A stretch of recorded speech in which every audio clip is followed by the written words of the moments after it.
Will you pray with me? Oh Lord, may the words of my mouth and the meditations of our hearts be acceptable in your sight, O Lord, our strength and our Redeemer. Amen.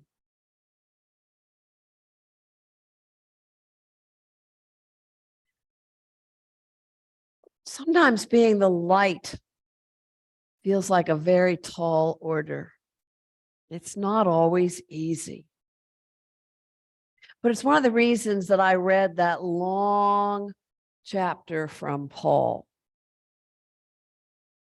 Because I love Paul's humility. Paul talking about himself as just sort of a nobody.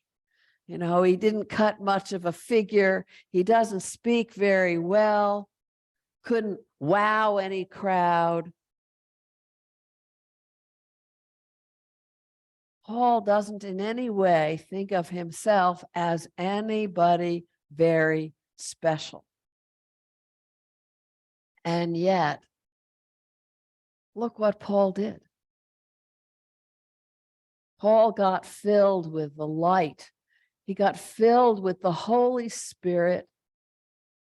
And he went out and he just let that Spirit shine. It wasn't about Paul. It was about the Spirit that lived inside Paul. It wasn't about him at all. That's where I think so many of us easily get in trouble, as our small egos get in our way. And we get to thinking it's all about what we can do, not about what the Spirit does when it lives in us. It is our propensity as human beings to get that ego in the way. But when the light shines out of you, when you let it fill you up and shine from you, you do amazing things.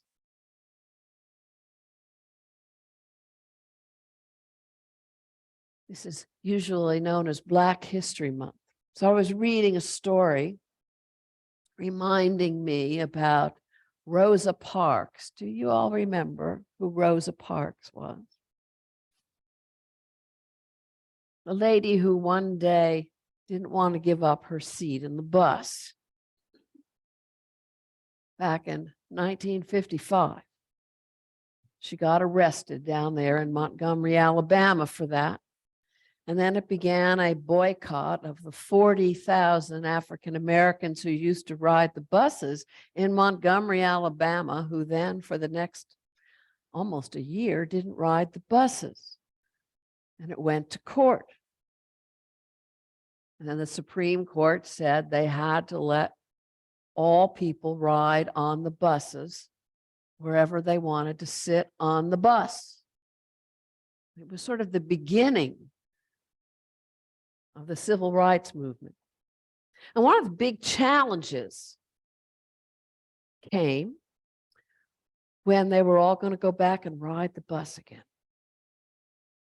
And that's where Martin Luther King Jr. sort of first comes on the scene, making a public statement to all these ordinary folks who are going to start riding the buses again. And they know that the people of Alabama are not happy that they're going to be riding the buses and sitting wherever they want. So he sends around a kind of memo, an instruction sheet to everybody to remind them about who they are and how they should be when they get on the buses. And that if they are cursed, they are not to curse back. And that they are tried to befriend their enemies. They are always to behave with dignity and honor.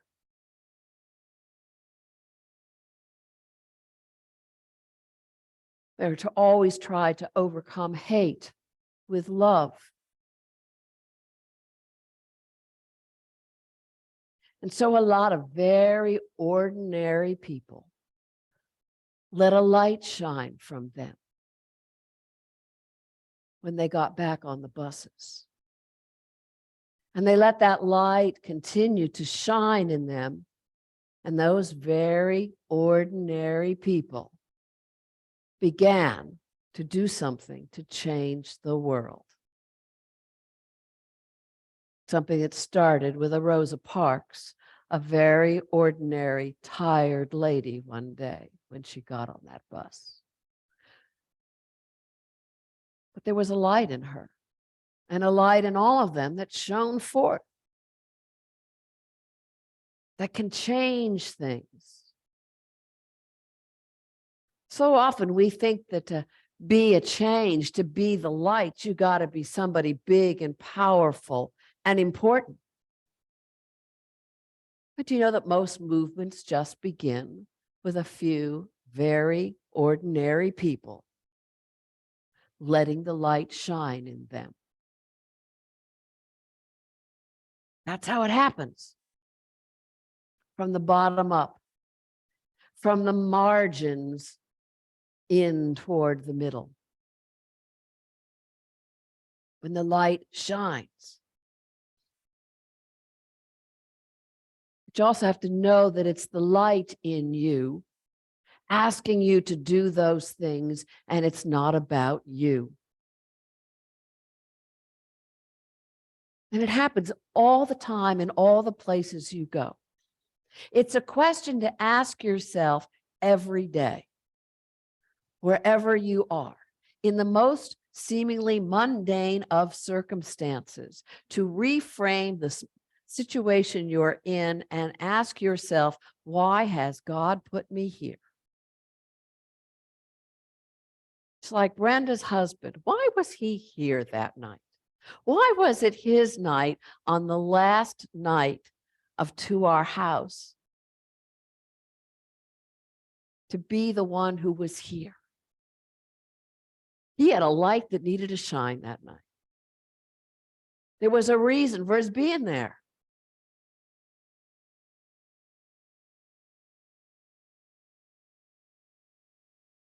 And that's true for all of us every day in all the places we go. If we learn to think about, I have a light that needs to shine in this place now.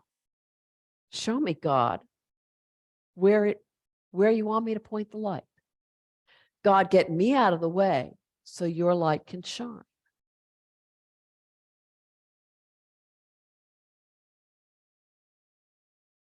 I lately have been invited to have dinner and to go to the movies and do a few things with some ladies I'd never known until recently who live in the buildings where I live in Roanoke.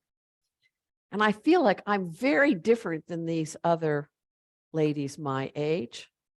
They're all very Southern. And I'm definitely a Yankee. I mean, I cannot in any way pretend to be a Southern lady. And I'll tell you, there's a difference to being a Yankee and to being a Southern lady. And these ladies who are all, my age ladies, and they've all had more than one husband, and they've all lived in the South, and they really talk in that sort of way. And I kind of wonder why they're asking me to go out and have dinner with them. It's like, what do we have in common? But I started asking myself the question, not about me. God has some reason why God needs this Yankee to hang out with these Southern ladies. And I need to start to see myself in that setting differently. I mean, when I was young, these ladies never would have had anything to do with me. Our worlds would have been so far apart. But why am I here now? And I haven't quite got the answer to that question yet. Though I think there are some faith questions. I kind of heard it a little bit last night when somebody told me about a book that they picked up to read called Saving Faith. Does anybody know this book? Apparently it's a novel, but I guess the woman picked it up and she thought it was a spiritual book and discovered it was about somebody named Faith. But that was a little clue that says she's looking for spiritual food. Maybe that has a reason why I'm being invited to go out to dinner with these ladies. An ordinary setting. I share that little story with you because I want you to know that shining your light isn't about doing great big things all the time. It's in the ordinary places and people you meet. You know, you go to visit a friend or a relative in the nursing home. What light do they need you to bring into that place when you go to visit? What hand do you need to shake? Sophie and I went off to the Friendship Memory Care Unit in Salem on Friday afternoon. Walter just shuffled around.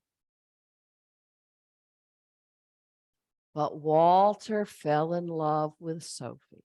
I am sure that God sent us to bring Sophie to Walter. Because for the hour I was there and trying to visit with lots of folks, but Walter was like another little puppy.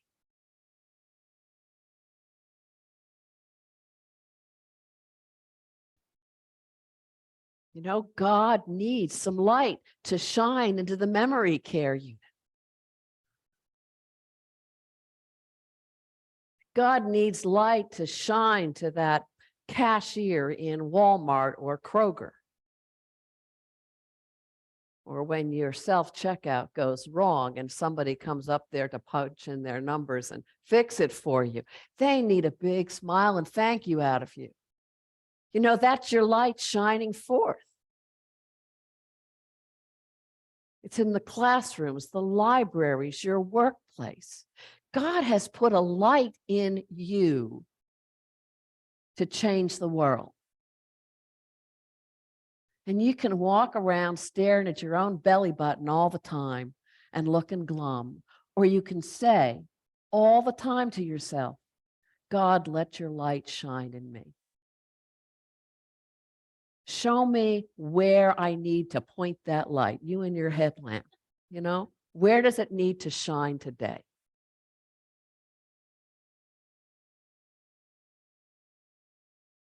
It's not just for the big visions and the big dreamers. It's not just about the, you know, Martin Luther King Jr.'s and the other great leaders who have ever changed this world.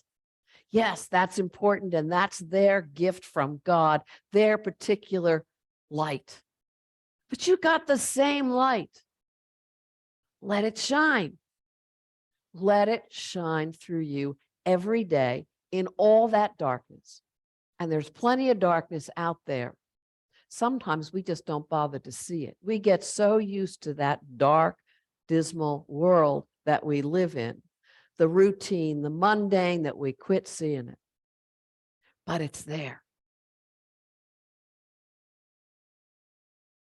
Take that light with you and let it shine. Like that old song, this little light of mine, I'm going to let it shine, let it shine, let it shine. You can do it, folks. Amen. And now we're going to let our light shine through one more song. Let us break